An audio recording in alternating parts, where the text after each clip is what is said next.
اب جس وقت میت کا جنازہ ہو جائے، جنازہ ہونے کے بعد مزید اس کو رکھ کے لوگوں کو دکھاتے رہنا، تو مزید اس کے دفن میں تاخیر کرنا، اس کی گنجائش نہیں ہے۔ جو ہی جنازہ مکمل ہوا، جنازہ ہوتے ہی حکم یہ ہے کہ اس کو اٹھائیں اور اٹھا کے فوراً اس کو قبر کے حوالے کر دیں۔ تو قبر کے اندر اس کو رکھا جائے، تو قبر جو اسلام کے مطابق بنانی ہوتی ہے، جیسے عام روٹین کے اندر اسلامی طریقے کے مطابق سویا جاتا ہے، اسی انداز کے اندر قبر بنانی چاہیے۔ اسی انداز میں قبر بنانے کا مطلب ہے کہ اس کو قبلے کی طرف ٹانگیں نہیں کروانی اور نہ ہی مشرق کی طرف، بلکہ شمال و جنوب کے اندر قبر بنانی ہے۔ ادھر اس کے پاؤں کرنے ہیں، اور جس طرف پہلا سلام پھیرا جاتا ہے اس طرف اس کا سر ہونا چاہیے۔ اور قبر بنا کے، قبر کی دو قسمیں ہوتی ہیں، خود حدیث پاک میں آتی ہیں، ایک لحد ہوتی ہے اور ایک شق ہوتی ہے۔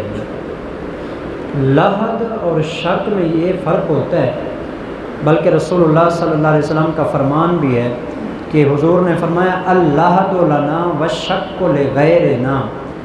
لحد جو قبر ہوتی ہے یہ ہماری ہوتی ہے، اور جو شق ہے یہ دوسری امتوں کی تھی۔ اس کے اندر یہود و نصارہ بھی آ سکتے ہیں، اس کے اندر دوسری پہلی امتیں جو ہیں وہ بھی آ سکتی ہیں۔ بہرحال بہتر یہ ہے کہ قبر جو ہے لحد بنانی چاہیے۔ ایک ہوتی ہے خالی گڑھا کھودنا، اور ایک ہوتا ہے جہاں گڑھا کھودا ہے نا، قبلے والی سمت اور قبلے والی سائڈ میں نا مزید اور اس کے اندر گڑھا کھودنا جس کے اندر میت آ جائے، اس کو لحد کہا جاتا ہے جی۔ شق کا مطلب ہوتا ہے صرف زمین کو چیر کے، زمین کو بالکل یوں برابر کر کے میت کو رکھنے کے بعد اس کے اوپر اینٹیں دے کے مزید اس کے اوپر مٹی ڈال کے بند کر دینا۔ تو سنت طریقہ، اور حضور کی جو قبر منور ہے وہ بھی اسی انداز میں بنائی گئی ہے۔ دو صحابی تھے مدینہ منورہ کے اندر جو قبر بناتے تھے، تو اختلاف ہوا صحابہ کرام کا حضور کے لیے قبر کون سی بنائی جائے جی۔ وہ جو بغلی قبر ہوتی ہے، جو قبر کے اندر مزید ایک گڑھا بنایا جاتا ہے اور اس کے اندر میت کو رکھا جاتا ہے، وہ بنائی جائے، یا عام ایک سیدھی سادی قبر بنا کے اس کے اندر میت کو رکھ دیا جاتا ہے، وہ حضور کی بنائی جائے۔ تو اس اختلاف کا انہوں نے فیصلہ یہ کیا کہ دو صحابی ہیں جو قبر کھودتے ہیں، ایک لحد کھودتے ہیں اور ایک شق بناتے ہیں، ان دونوں میں سے جو پہلے آ گیا نا، جو وہ بناتا ہوگا وہی قبر بنائی جائے گی۔ چنانچہ وہ پہلے آ گئے جو بغلی قبر بناتے تھے، قبر کے اندر مزید آگے گڑھا قبلے والی طرف کھودا جاتا ہے، اور اس کے اندر میت کو رکھ کے نا سامنے اینٹیں وغیرہ لگا کے مزید باقی جو قبر ہوتی ہے وہ اس کے اندر اس کو بند کر دیا جاتا ہے۔ تو مسلمانوں کے لیے جو بہتر طریقہ ہے قبر کھودنے کا، اگر آسانی کے ساتھ ہو سکے، اگر پتھریلی زمین ہے کوئی مسئلہ بنتا ہے وہ ایک الگ بات ہے، عام روٹین کے اندر اگر ایسے نارمل زمین ہے تو اس کے اندر یہ بغلی جو قبر ہوتی ہے یہ کھودنی چاہیے، یہ سنت طریقے کے مطابق ہے۔ تو جس وقت وہ قبر کھودی جائے نا تو میت کو اس قبر کے اندر رکھا جائے، اور رکھنے کا طریقہ بھی یہ ہے جی، خود حدیث پاک کے اندر آتا ہے کہ جب میت کو قبر کے اندر داخل کیا جاتا تو رسول اللہ صلی اللہ علیہ وسلم کیا فرماتے ہیں؟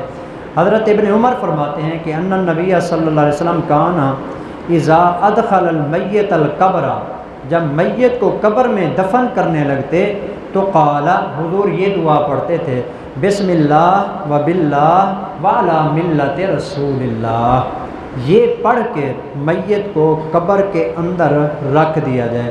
اور طریقہ اس کا یہ ہے کہ اس کو سرہانے کی طرف سے کھینچا جائے اور دو بندے ادھر ہو جائیں اور دو بندے ادھر ہو جائیں، تاکہ آسانی کے ساتھ اس کو اندر جو ہے نا قبر کے اندر رکھیں، اور رکھنے کے بعد پھر اس بغلی قبر کے اندر، یعنی وہ جو دوسرا حصہ ہے اس کے اندر میت کو لٹائیں اور اس کو باقاعدہ تھوڑا سا ترچھا کر دیں، جیسے سونے میں نہیں ہوتا ہم ایک کمر کے بل سوتے ہیں، اسی انداز میں اس قبر کو جو ہے نا رکھا جائے، قبر کے اندر میت کو رکھا جائے اور اس کا رخ جو ہے نا چہرہ وہ قبلے کی طرف کر دیا جائے پورا کا پورا، صرف یہ نہیں ہے کہ تھوڑا سا رخ پھیر دیا جائے نا، پوری میت کا جو رخ ہے چہرہ ہے وہ قبلے کی طرف کر دیا جائے اور پیچھے کوئی اینٹ یا کسی چیز کا سہارا دے کر نا اس کا جو باقی جسم کا حصہ ہے وہ بھی سینہ وغیرہ قبلے کی طرف کر دیا جائے، اس کے بعد پیچھے سے اینٹیں لگا کے اس کے اوپر مٹی ڈال دی جائے۔ اور ہر بندے کے لیے بہتر طریقہ یہ ہے کہ وہ کم از کم 3 مرتبہ مٹی اٹھا کے قبر کے اوپر ڈالے۔ خود حدیث پاک میں رسول اللہ صلی اللہ علیہ وسلم ان النبی صلی اللہ علیہ وسلم حسا علی المیت 3 حسیات بیدیہ جمیعا، حضور علیہ الصلوۃ والسلام جب کسی کو میت کو دفن کر چکتے تو کرنے کے بعد 3 مٹھیاں، یوں ایک مٹھی نا، دونوں ملا کر دونوں ہاتھوں سے حضور یوں مٹھی بھر کے قبر کے اوپر جو ہے نا مٹی ڈالتے اور آپ علیہ الصلوۃ والسلام وہ دعا بھی پڑھتے تھے جو اوپر آپ نے سنی ہے جی۔ چنانچہ آپ علیہ الصلوۃ والسلام کے اس سنت طریقے کے مطابق جب اس کو دفن کر دیا جائے تو دفن کرنے کے بعد قبر کو کوہان نما بنا دیا جائے، کوہان نما، ایک یہ ہے کہ بالکل اس کو برابر کر دیا جائے، ایک یہ ہے کہ اوپر گنبد بنا دیا جائے جس طرح پکی قبریں بنائی جاتی ہیں۔ پکی قبر بنانا بالکل ناجائز ہے جی، قبر کے اوپر لکھائی کرنا یہ بالکل ناجائز ہے جی۔ قبر کے اوپر مزید کوئی چیزیں جیسے بعض لوگوں کی عادت ہے جا کے اگا دیتے ہیں جی، ارد گرد کوئی جگہ بناتے ہیں اور اس کے اندر جو ہے نا کوئی دانے کوئی اور چیزیں ڈال دیتے ہیں، مقصد ہوتا ہے اس کے اندر کوئی سبزہ باقی رہے، اور وہ سنا ہوا ہے نا کہ سبزہ جب تک قبر کے اوپر رہتا ہے تو عذاب نہیں ہوتا، بھائی یہ عمل کی بنیاد پر ہے، صرف سبزے کی بنیاد پر نہیں ہے۔ وہ جو آپ علیہ السلام کے بارے میں آتا ہے نا کہ آپ نے 2 قبروں کے اوپر ٹہنی ڈالی اور فرمایا کہ جب تک یہ خشک نہیں ہوں گی اس وقت تک ان کو قبر کے عذاب سے بچا لیا جائے گا، یہ رسول اللہ صلی اللہ علیہ وسلم کا معجزہ ہے۔ اگر ایسے ہوتا تو سارے صحابہ کرام جو ہے نا فوت ہونے کے بعد قبر کے اوپر یہ چیزیں رکھتے ہیں جی، اور بعض لوگوں نے اس سے قبر کے اوپر پھول ڈالنے کا استدلال کیا ہے جی، حالانکہ کوئی جائز نہیں قبر کے اوپر پھول ڈالنا، اس کے اوپر جو ہے نا کوئی درخت اگانا، اس کے اندر جو ہے نا پانی ڈال کے اس کے اوپر جو ہے نا کوئی گندم یا کوئی اور گھاس وغیرہ اگا دینا، کہ لوگوں کی اپنی بنائی ہوئی ساری کی ساری باتیں ہیں۔ آپ علیہ الصلوۃ والسلام نے اس سے منع کیا ہے جی۔ چنانچہ حضرت جابر رضی اللہ تعالیٰ عنہ فرماتے ہیں نہا رسول اللہ صلی اللہ علیہ وسلم ان یجسس القبور، اللہ کے پیغمبر نے قبروں کو پکا بنانے سے منع کیا ہے۔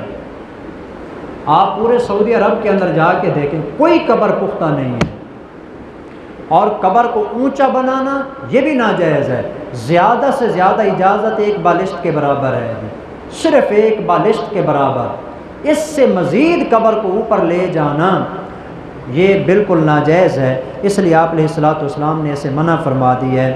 اور دوسری بات وَأَن يُكْتَبَ عَلَيْهَا، اور حضور نے قبروں کے اوپر تحریر کرنے سے منع کیا ہے، قبر کے اوپر کوئی تحریر نہیں لکھی جا سکتی جی، اتنا بے حرمتی ہوتی ہے نا قبروں کے اوپر جو تحریر لکھی جاتی ہے۔ قرآن اللہ معاف کرے بیان کرتے ہوئے بھی ایک دفعہ دل کانپ جاتا ہے، کئی دفعہ ایسے ہوتا ہے قبر کی تختی کے اوپر سورۃ فاتحہ لکھی ہوئی ہے، سورۃ اخلاص لکھی ہوئی ہے، آخری کل لکھے ہوئے ہیں، یا مختلف قرآن مجید کی آیات لکھی ہوئی ہوتی ہیں، اور کئی دفعہ دیکھا گیا ہے کتا ان کے اوپر پیشاب کر رہا ہوتا ہے۔ یہ گناہ کس کو ہوگا؟ کتے کو ہوگا؟ نہیں، اس کو ہوگا جس نے یہ کام کیا ہے۔ شریعت جو کہتی ہے کہ اس طرح کا کام نہیں کرو، کیوں کر رہے ہیں؟ کیوں یہ یار عثمان غنی، حضرت علی اور بڑے بڑے صحابہ کرام جتنے، حضرت عائشہ صدیقہ کی قبر موجود ہے، حضرت فاطمہ کی قبر، کسی بھی جگہ کے اوپر کہیں پر جا کے دیکھیں کوئی تختی لگی ہوئی ہے؟ جو حضرات وہاں گئے ہیں جنت المعلی دیکھا ہے یا جنت البقیع، مکے اور مدینے کا قبرستان دیکھا ہے، کسی قبر کے اوپر یہ والا حال ہے جو آج ہمارے قبرستان کا ہوتا ہے؟ یہاں تو ایک عجیب تماشا ہے جو بنا ہوا ہوتا ہے قبرستان کے اندر، یہاں جا کے قبروں کے اندر جا کے دیکھیں تو عبرت حاصل ہونے کی بجائے ایک الگ وہاں تماشا سا بنا ہوا ہوتا ہے. کسی قبر پہ کیا تحریریں لکھی ہوئی ہیں, کبھی کسی کے اوپر کیا لکھا ہوا ہے, کسی نے اتنی بڑی اونچی قبر بنائی ہوئی ہے جیسے کوٹھی بنائی ہوئی ہو, بعضوں نے کئی سارا ایریا جو ہے نا گھیرا ہوا ہوتا ہے. یہ سب ناجائز ہیں. چنانچہ آپ نے قبر کو پختہ بنانے سے منع کیا اور اس کے اوپر تحریر کرنے سے منع کیا. وَأَن تُوتَعَ, اور قبر کے اوپر چلنے سے منع کیا. قبر کے اوپر چلنا یہ بالکل ناجائز ہے. رسول اللہ صلی اللہ علیہ وسلم نے اس سے منع فرمایا ہے. چنانچہ جو حدیث میں نے پڑھی ہے اس کے اندر حضرت علی کے ایک شاگرد ہیں ابو الحیاج اسدی. ایک دفعہ حضرت علی نے ان کو بلا کے یہ مسلم شریف کی روایت ہے جی, جو میں آپ کو ابھی سنانے لگا ہوں جی. حضرت علی نے اپنے شاگرد حضرت ابو الحیاج اسدی رحمۃ اللہ علیہ کو بلایا اور فرمایا قال علی, حضرت علی نے فرمایا الا ابعثک علی ما بعثنی رسول اللہ صلی اللہ علیہ وسلم, کیا میں تجھے اس کام پر نہ بھیجوں جس کام پر ایک دن اللہ کے پیغمبر نے مجھے بھیجا تھا. انہوں نے فرمایا ضرور حضرت آپ بھیجیں. فرمایا کہ پھر جاؤ اور جا کے 2 کام کرو جی. پہلا کام فرمایا اللہ تدع تمثالا الا طمستہ, جہاں تجھے کسی بھی قسم کی کوئی صورت نظر آئے جی, جس طرح یہ بت بنائے ہوئے ہوتے ہیں لوگوں نے گھروں کے اندر لٹکائے ہوئے ہوتے ہیں, کوئی تصویر ہے کوئی بت ہے, جہاں کہیں بھی لٹکی ہوئی ہے نا سب سے پہلے جا کے اس کو مٹا دو جی, اس کی شکل مٹا دو جی. تصویر بنانا اور بت بنانا شریعت نے ناجائز قرار دیا ہے جی. اور دوسری بات بلا قبرا مشرفا, جو قبر ذرا اوپر کو بنی ہوئی ہے جی, بلند اٹھی ہوئی. مشرف کا عربی زبان میں مطلب ہوتا ہے اٹھا ہوا ہونا جی. بلا قبرا مشرفا, جو قبر اوپر کو اٹھی ہوئی ہے جی, اس کے اوپر عمارت بنائی ہوئی ہے جس طرح کہ آج کل لوگوں نے مزار بنائے ہوئے ہوتے ہیں, یا جس طرح کے قبروں کو اوپر بنا دیا جاتا ہے جی پکا کر کے. فرمایا کہ یہ قبر جہاں کہیں بھی تجھے مل جائے الا سویتہ, جاؤ جا کے اس کو توڑ کے زمین کے بالکل برابر کر دو جی. اور فرمایا کہ یہ وہی کام ہے جس کے لیے اللہ کے پیغمبر نے مجھے بھیجا تھا. تو حضرت علی کو خاص طور پر رسول اللہ صلی اللہ علیہ وسلم نے یہ 2 کام کرنے کے لیے بھیجا تھا, تصویریں مٹانا اور دوسرا جو قبریں اوپر کو بلند کر کے بنائی جاتی ہیں ان قبروں کو برابر کر دینا. چنانچہ آگے والی حدیث کے اندر بھی اسی بات کو بیان کیا گیا ہے. حضرت جابر کہتے ہیں نہا رسول اللہ صلی اللہ علیہ وسلم ان یجسس القبر, حضور نے قبروں کو پختہ کرنے سے منع کی ہے. وان یبنى علیہ, اور قبروں کے اوپر عمارت بنانے سے منع کی ہے. قبر پہ عمارت بنانا حرام ہے, آخری درجے کا حرام ہے قبر کے اوپر کوئی عمارت بنانا. یہاں کوئی بھی بزرگ فوت ہو جاتا ہے دوسرے دن اس کی مزار بنی کھڑی ہوتی ہے. یہاں سنا ہے کہ ہماری کالونی کے اندر بھی 1-2 مزار بن گئے. کیا بات, زمین پلاٹ خریدا ہے اس بابے کے لیے, فوت ہوا ہے نا, باقاعدہ پلاٹ خرید کے قبر بنا کے وہاں پر اس کی عمارت بنائی ہے. حرام ہے, وہاں پر جانا حرام ہے. باقی رسول اللہ صلی اللہ علیہ وسلم کا یہ جو گنبد نظر آتا ہے نا, یہ یوں نہیں ہے کہ حضور کے فوت ہونے کے بعد یہ بنایا گیا ہو. یہ کمرہ پہلے سے تھا, حضور کو دفن بعد میں کیا گیا ہے. یہ فرق ذہن میں رکھیں, نہیں تو عرب کے علماء سارے جمع ہو گئے تھے حضور علیہ الصلوۃ والسلام کا یہ جو روضہ بنا ہوا ہے نا اس کو گرانے کے لیے. ڈھاؤ اس کو, گرا دو, برابر کر دو اس قبر کو. کوئی اس کے اوپر گنبد بنانا جائز نہیں ہے. لیکن ہندوستان اور بر صغیر پاک و ہند کی پوری دنیا کے علماء کا پھر ایک وفد اکٹھا ہوا, انہوں نے جا کے ان کو دلائل دیے. ہمارے ہندوستان کے علماء کا وفد بھی اس میں شامل تھا. تو انہوں نے یہ دلیل دی کہ دیکھیں مرنے کے بعد قبر بنانے کے بعد اس کے اوپر عمارت بنانا حرام اور ناجائز ہے, جبکہ حضور کا کمرہ تو پہلے سے موجود تھا, حضور کو دفن تو بعد میں کیا گیا. تب جا کے ان عرب علماء کو یہ بات سمجھ آئی, تب وہ باز آئے, نہیں تو وہ حضور کے اس روضے کو گرانے کے لیے تیار تھے. دوسری قبروں کا آپ سوچ لیں کہ کیا حال ہوگا. تو اس لیے رسول اللہ صلی اللہ علیہ وسلم کی قبر منور کو سامنے دیکھ کر یہ دلیل نہیں بنائی جا سکتی کہ کوئی بزرگ مر جائے تو اس کی مزار کے اوپر گنبد بنا دو جی. یہ جتنے بھی مزار بنائے ہوئے ہیں, گنبد بنائے ہوئے ہیں, قبر کے اوپر کوٹھے بنائے ہوئے ہیں, قبر بنانے کے بعد اس کے اوپر عمارت بنانا بالکل حرام اور ناجائز ہے۔ رسول اللہ صلی اللہ علیہ وسلم نے اس سے منع فرما دیا ہے جی۔ آخری مسئلہ جو آج کے سبق کا ہے جی، رسول اللہ صلی اللہ علیہ وسلم نے فرمایا لا تجلسوا علی القبور، قبر کے اوپر بیٹھنا بھی جائز نہیں ہے۔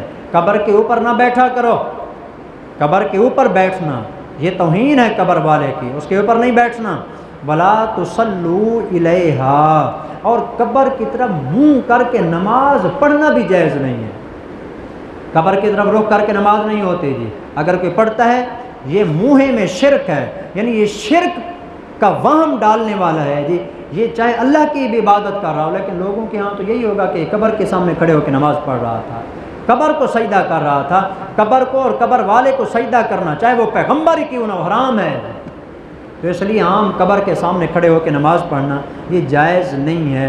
اس لیے علماء نے یہ بھی لکھا ہے قبرستان کے ساتھ جو مسجدیں ہوتی ہیں ایسے ترکیب سے مسجد بنائی جائے کہ قبریں پیچھے آ جائیں اور مسجد آگے ہو جائیں، لیکن آج ہر جگہ پر آپ دیکھیں گے الٹ کام ہے۔ مسجدیں سب سے پہلے نمبر پہ بنائی ہوئی ہوتی ہیں، ان کے سامنے پھر آگے ساری کی ساری قبریں ہی قبریں ہوتی ہیں۔ اس طرح نہیں کرنا چاہیے۔ اگر یہ بند ہو جاتی ہے مسجد، گنجائش ہو جاتی ہے کہ بندہ اس میں نماز پڑھ سکتا ہے، لیکن بالکل سامنے قبر ہو تو اس کی طرف رخ کر کے نماز پڑھنا، اس سے رسول اللہ صلی اللہ علیہ وسلم نے منع فرما دیا ہے۔ تو بہرحال جی آپ علیہ السلام کا میں نے آپ کو حوالہ دیا، چنانچہ وہ حدیث بھی آپ کو آخر کے اندر سنا دیتا ہوں۔ حضرت عروہ بن زبیر کہتے ہیں کان بالمدینہ رجلان، مدینے کے اندر دو صحابی تھے، احدہما یلحد، ان دونوں میں سے ایک وہ تھے جو قبر کو بغلی بناتے تھے، یعنی اندر کی طرف دوسری قبر کھود کے اس کے اندر جو ہے نا وہ بناتے تھے جی۔ چنانچہ فرماتے ہیں کہ یہ حضرت ابو طلحہ انصاری تھے جی۔ والآخر، اور دوسرے آدمی تھے لا یلحد، جو لحد نہیں بناتے تھے، سیدھی قبر بنا دیتے تھے، یہ حضرت ابو عبیدہ بن الجراح تھے جی۔ فقالوا، تو صحابہ نے کہا ایہما جاء، ان دونوں میں سے جو بھی آ گیا نا اولاً پہلے، عاملہ عملہ، تو وہ وہی کرے گا جو وہ کرتا ہے جی، یعنی جو قبر بناتا ہے۔ فجاء الذی یلحد، چنانچہ وہ صحابی پہلے آ گئے جو قبر کو بغلی بناتے تھے، یعنی قبر کے اندر مزید گڑھا کھودتے تھے۔